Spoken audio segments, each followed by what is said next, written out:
예수 그리스도로부터 은혜와 평강이 함께 하시기를 축원합니다. 오늘은 마태복음 4장 1절에서 11절 말씀을 봉독하겠습니다. 그때 예수께서 성령에게 이끌려 마귀에게 시험을 받으러 광야로 갔사 40일을 밤낮으로 금식하신 후에 줄이신지라. 시험하는 자가 예수께 나와서 이르되 내가 만일 하나님의 아들이거든 명하여 이 돌들로 떡덩이가 되게 하라. 예수께서 대답하여 이르시되 기록되었으되 사람이 떡으로만 살 것이 아니요 하나님의 입으로 나오는 모든 말씀으로 살 것이니라 하였느니라 하시니, 이에 마귀가 예수를 거룩한 성으로 데려다가 성전 꼭대기에 세우고 이르되 네가 만일 하나님의 아들이어든 뛰어내리라. 기록되었으되 그가 너를 위하여 그의 사자들을 명하시리니 그들이 손으로 너를 받들어 발이 돌에 부딪히지 않게 하리로다 하였느니라.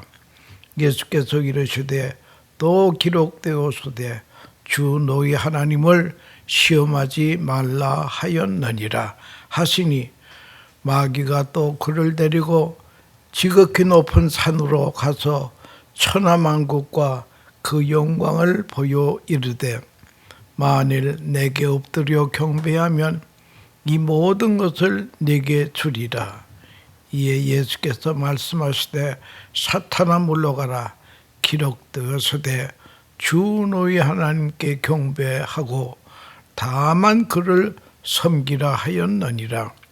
이에 마귀는 예수를 떠나고 천사들이 나와서 수종드니라 라고 하는 말씀을 가지고 사람은 무엇으로 살아야 되는가 라고 하는 주제로 말씀드리려고 하는 것입니다. 여기 오늘 본문 4절에 보면 예수께서 대답하여 이르시되 기록되었으되 사람이 떡으로만 살 것이 아니요 하나님의 입으로 나오는 모든 말씀으로 살 것이라 하였느니라 하시니, 이 말씀이 오늘 요절이 되겠습니다. 모든 동물은 사람을 포함해서 생존 경쟁하며 살고 있습니다. 약육 강식을 합니다. 큰 놈이 작은 놈 먹고 작은 놈이 더 작은 놈 먹는 것이 생물의 세계입니다. 그런데 가만히 보니까 강한 자만이 이기는 것이 아니더라고 하는 것입니다. 도리어 약한 자가 이긴다고 하는 것입니다. 약한 자가 도리어 생존한다고 하는 이런 원리가 있습니다. 이 원리에 의해서 약한 것 같으나 약자가 더 많이 번식합니다. 강한 것은 강한 것 같으나 사실은 약합니다.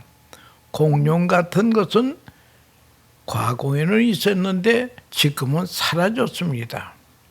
그리고 적자 생존의 원리를 진화하는 자만이 산다고 말하고 있습니다. 환경에 적응하기 위해서 자기를 변화시키는데 변화하는 자는 살고 못하면 죽는다. 이 원리를 내놓게 되었습니다. 여기서 문제가 되는 것은 무엇인가니 동물을 보는 눈으로 세상을 본다는 것입니다. 사람도 같다는 거예요. 그래서 진화론이라고 하는 원리를 내놓게 됩니다. 여러분, 동물을 보는 눈으로 사람을 보아서야 되겠습니까? 여기에서 변증법적 유물론이 나옵니다. 여기서 나온 이론이 공산주의 사상이라는 거예요. 무서운 일입니다. 이론입니다. 여기서 인간의 가치는 동물 이하로 떨어지게 된다라고 하는 그런 것이 되겠습니다. 이 동물 세계도 볼 것 같으면은요, 사자는 배가 고프면 사냥감을 찾아 헤매지만 일단 배가 부른다 하면은 자기 앞에 토끼가 아장거리고 걸어가도 가만 놔둔다고 하는 것입니다. 이 분배만 잘 되면 된다라고 하는 것이 무서운 공산주의 이론이라고 하는 것입니다. 사람은 무엇으로 사는가? 조지 베일런트의 이론이 있습니다. 그분의 그 행복의 조건이라고 하는 책에 보면 이런 말이 있습니다. 하버드 대학 졸업생들을 40년간 어떻게 사는가를 연구해 봤습니다. 수천 명을 추적해서 연구했습니다. 그리고 책을 썼습니다. 그 책의 이름이 무엇인가니 성공학적 삶의 심리, 성공학적 삶의 심리라는 책입니다. 여기서 사람은 가지게 되면 더 가지려고 하다라는 거예요. 마지막 남는 것은 건강이더라는 거예요. 다 가지고도 건강을 잃으니 아무것도 아니라고 하는 것입니다. 여러분, 미국 유학 와가지고 어렵게 공부를 해가지고 박사학위를 취득했지만은 치매에 걸리고 보니까 초등학교 학생 수준으로 전락이 되더라고 하는 것입니다. 이 건강이 식이요법으로 되는 것도 아닙니다. 운동으로 되는 것도 아닙니다. 식이요법이나 운동법은 건강의 15%도 채 안 된다는 거예요. 건강의 비결은 오직 하나인데 오픈 마인드, 마음을 여는 것이라고 하는 것입니다. 이 오픈 마인드 상당히 중요한 얘기입니다. 하버드 대학 학생들을 상대해서 아주 이상한 실험을 했습니다.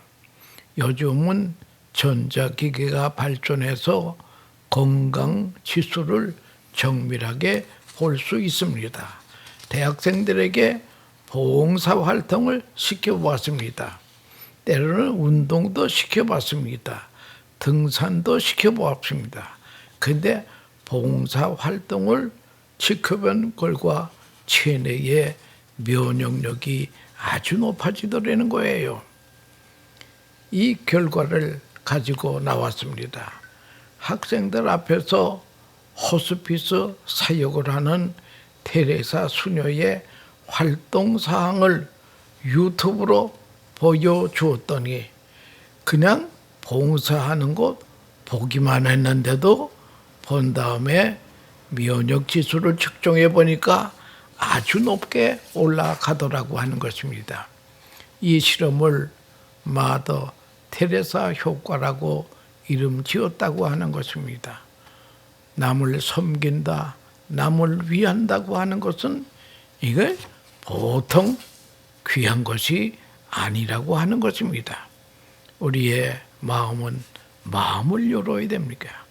탐욕의 노예가 되면은 제명대로 사는 사람이 없다는 거예요.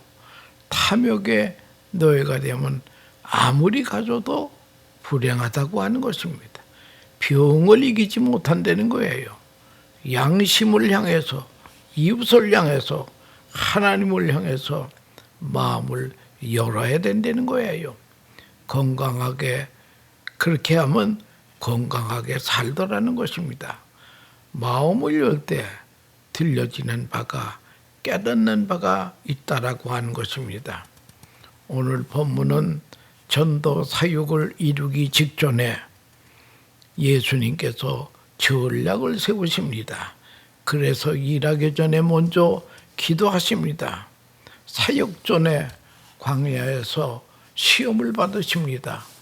성령에 이끌려 광야로 갔다. 우리의 상식으로는 마귀에 이끌려 광야로 시험을 당하사라고 되어 있는데 성경에 보면 성령에 이끌려 광야로 가싸 마귀에게 시험을 당하십니다. 마귀 시험 받으시기 위해서 도전적으로 광야로 가신 것입니다. 그리고 40일 동안 금식 기도하십니다. 세계적인 모든 것 다 버리는 순간이 옵시다. 그리고 마귀에게 시험을 당하시는데 시험의 주제가 딱 하나인데 네가 만일 하나님의 아들이었던 네가 만일 하나님의 아들이었던 내가 하나님의 자녀라면 내 앞에 어떤 일이 있어야 하겠습니까? 하나님의 아들인데 어찌하여 네가 배가 고프냐? 하나님의 아들이 왜 이 고난을 당해야 하느냐? 하나님의 아들이면 만사 형통해야 될 것이 아니냐? 이 하나님의 아들이 왜 이 지경이냐? 절박한 시간입니다. 사람은 사흘만 굶어도 오직 먹는 생각밖에 다른 관심이 없다라고 하는 것입니다. 이 마귀의 지련은 내가 하나님의 아들인데 왜 굶고 있느냐? 돌로 떡을 만들 수 있는 능력이 내게 있지 않는가? 내가 하나님의 자녀라면 왜 내가 이 고생을 하느냐? 왜 배신을 당해야 하느냐? 이것이 시험이 올시다. 내가 정말 하나님의 아들인가? 이것을 흔들어 놓는 시험이 올시다. 이 절박한 시간에도 예수님의 대답이 명쾌하십니다. 사람인 떡으로만 살 것이 아니요. 절박한 상황에서 나는 하나님의 자녀이고 은혜 속에 내가 있다는 생각을 꼭 해야 합니다. 사람은 떡으로만 사는 것이 아니고 하나님의 모든 말씀으로 살아야 된다라고 단호히 말씀하셨습니다. 신학적인 의미에서 말씀하실 때에 태초에 말씀이 있었다고 했습니다. 이 말씀을 헬라말로 로고스라고 하는 것입니다. 태초에 있던 말씀 로고스, 또 하나의 말씀이 있는데 그걸 리마라고 하는 말씀이 있습니다. 태초에 말씀이 있었다는 것은 생명력을 말하는 말씀이요, 근본적이요 신비스러운 하나님의 말씀입니다. 말씀이 육신이 된 분이 예수님이라고 하는 것입니다. 이 로고스라고 하는 말씀이 있는가 하면은 레마라고 하는 말씀이 있습니다. 이 레마라고 하는 것은 수많은 하나님의 말씀 중에 나에게 해당되는, 나에게 말씀하시는 말씀이 따로 있다라고 하는 것입니다. 뉴욕에 수십만 대의 차가 있습니다. 아무리 차가 많으면 모르겠습니다. 내 차가 있어야지, 남의 차 수십만 대 있어야 나하고 관계가 없다라고 하는 것입니다. 수많은 하나님의 말씀 중에 내게 들려지는 말씀이 따로 있다라고 하는 것입니다. 그것을 헬라말로 리마라고 하는 것입니다. 내게 들려지는 말이 있다는 거예요. 입에서 나오고 들려지는 말이 있습니다. 오늘 본문의 말씀은 리마입니다.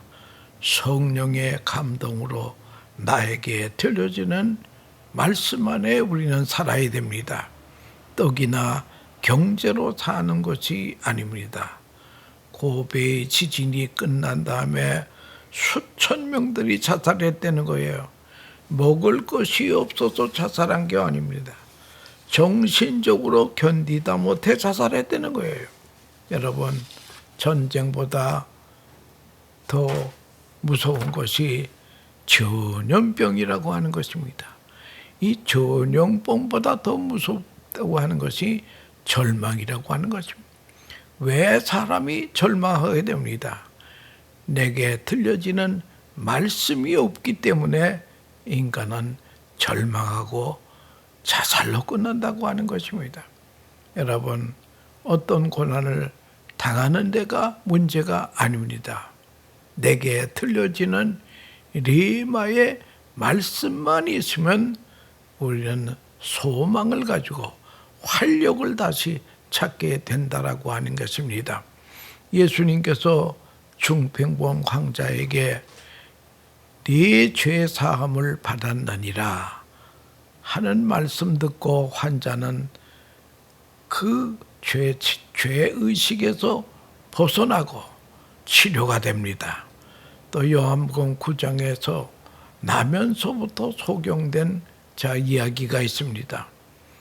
이 예수님은 이분이 나면서부터 소경이 되었는데 부모의 죄도 아니고 본인의 죄도 아니요 하나님의 하시고자 하는 일을 나타내고자 함이라고 했습니다. 그래서 너는 소경이라는 것입니다. 이 사람이 드디어 눈을 뜹니다.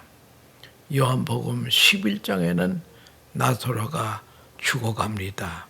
이 병은 죽을 병이 아니라는 거예요.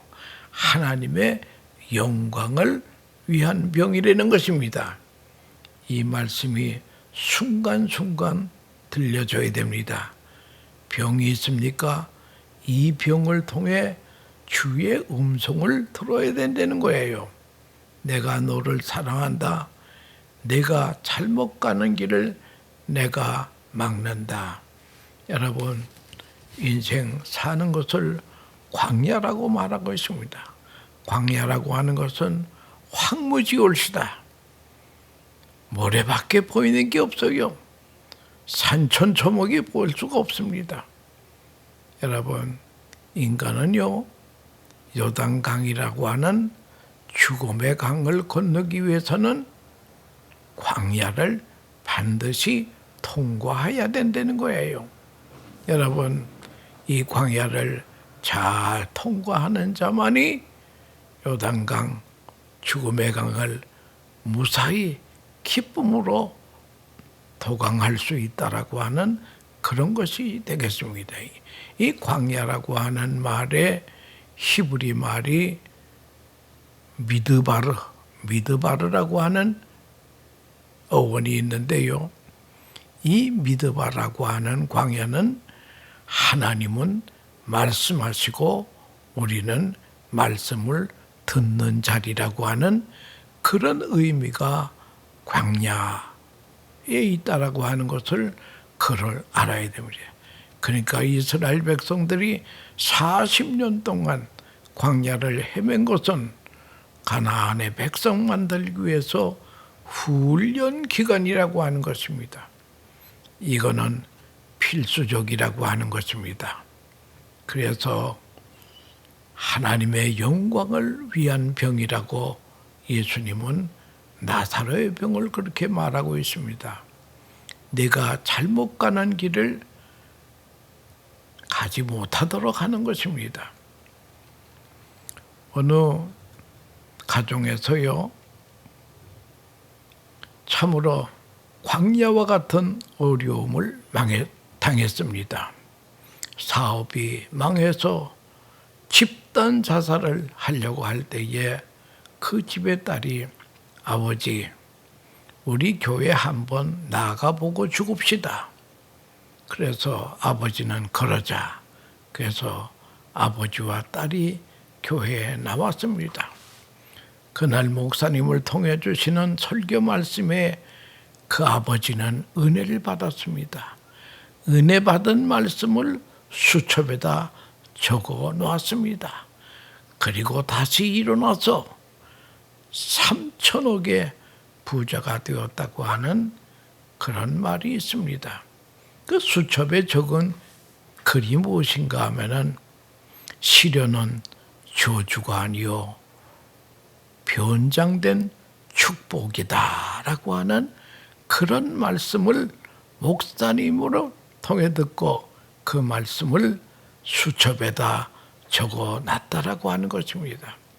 여러분, 시련과 저주는 변장된 축복이다.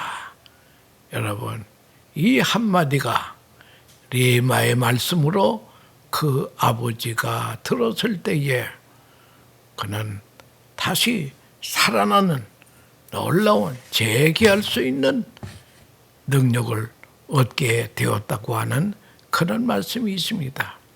그러니까 우리는 하나님께서 우리에게 주시는 말씀들을요, 그냥 스치는 것이 아니라 리마로 들을 때에 그 말씀을 통해 놀라운 역사가 일어난다라고 하는 것입니다. 오래전에 연세대학 총장으로 계셨던 백낙준 박사의 이야기가 있습니다. 백낙준 박사는 평남 용강 출신이올시다. 그의 부친은 백시경이라고 하는 분인데 시각장애인이었습니다. 그래서 이런 사람들이 먹고 살기 위해서 점보는 점술과 침술로 생계를 유지합니다. 그런데 어느 날 복음을 전하는 전도인이 와서 당신도 이러지 말고 예수를 구주로 믿고 구원받으세요. 그런 점이나 치면은 자손들이 엄청난 손해를 봅니다. 그 말이 이 백낙준 박사의 아버지 백시경의 귀에 들렸습니다. 그래서 그는 자기 하던 일을 정리하고 선교사의 집을 찾아가서 복음을 듣고 거기서 허들의 일을 하면서 지나다가 그 선교사의 도움을 받아서 아들을 평양에 있는 기독교 대학인 숭실대학에 입학시켰습니다. 그리고 거기를 졸업하고 연희 전문으로 또 서울로 연희 전문학교를 다니게 합니다. 그리고 선교사의 도움으로 미국 유학까지 하게 됩니다. 그래서 프린스턴 대학에서 학사 학위를 받고 예일 대학에서 석사 학위를 받고 콜롬비아 대학에서 박사 학위를 받고 프린스턴 신학에서 신학을 공부해서 그는 연세대학 총장도 되지만은 목사님도 되셨다고 하는 것입니다. 그는 한국에 잠시 있었던 참의원 제도의 초대 의장도 되었다고 하는 것입니다. 그 백낙준 박사의 아버지 되시는 백시경 씨가 전도인의 말을 레마로 들을 때에 엄청난 기적이 일어난다라고 하는 것입니다. 여러분, 시련은 저주가 아니요 축복으로 가는 길이라 한마디의 레마의 말씀이 귀하다고 하는 것입니다. 주기도문에 일용할 양식을 위해서 기도하라고 했습니다. 영적으로도 오늘 들려지는 말씀이 있어야 됩니다. 매일매일 말씀이 들려줘야 된다라고 하는 그런 것입니다. 여러분, 솔로몬이 하나님으로부터 내가 네게 무엇을 줄고 구하라 할 때에 솔로몬이 하나님 앞에 구한 것은 하나님의 말씀을 듣는 마음을 주세요. 영어 성경에는 hearing heart, 말씀을 듣는 마음을 주세요.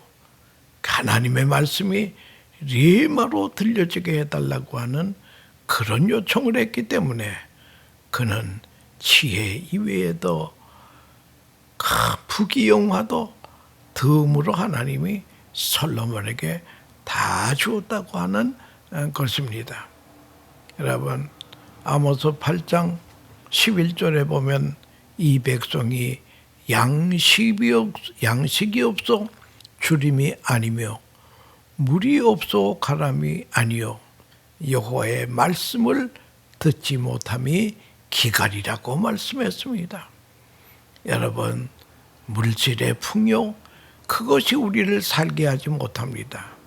내 안에 들려지는 필요한 하나님의 말씀이 들려질 때에 우리는 활기차게 제기할 수 있다라고 하는 것입니다. 사도 바울을 태우고 가는 배가, 로마로 가는 배가 풍랑을 만났습니다. 거기 배가 꽤 큰 배 같아요. 276명이 거기 배에 탔습니다. 이때에 사도 바울에게 하나님의 음성이 들려집니다. 바울아, 걱정하지 말라. 너는 가이사 앞에 서야 될 것이다. 너는 로마에 가서도 복음을 전해야 될 것이다. 그러므로 바울은 이 레마의 말씀을 듣고 강하고 담대했습니다. 그리고 276명 그 배에 탄 사람들에게 여러분 안심하십시오. 우리가 다 바다에서 구원을 얻을 것입니다. 이런 말씀을 사도 바울이 그한 배에 탄 사람들에게 선포했습니다. 아브라함도 모세도 하나님의 말씀을 듣고 살았다고 하는 것입니다. 그 음성이 바로 응답될 때에 생애장은 밝아진다라고 하는 것입니다. 이제는 우리가 하나님 앞에 기도할 때에 하나님 만 가지 은혜를 주셨습니다. 그러나 한 가지 더 주시옵소서. 그것은 하나님의 말씀이 레마로 들려지게 해 주세요. 그러면은 모든 문제는 여기서 다 해결이 난다라고 하는 것입니다. 여러분, 하나님의 말씀이 레마로 들려질 때 생명력을 공급받습니다. 사람은 떡으로만 살 것이 아니요 하나님의 입으로 나오는 말씀으로 살아야 됩니다. 하나님의 말씀이 레마로 들려질 때에 우리 한 번 가는 인생길은 반드시 성공한다라고 하는 것입니다.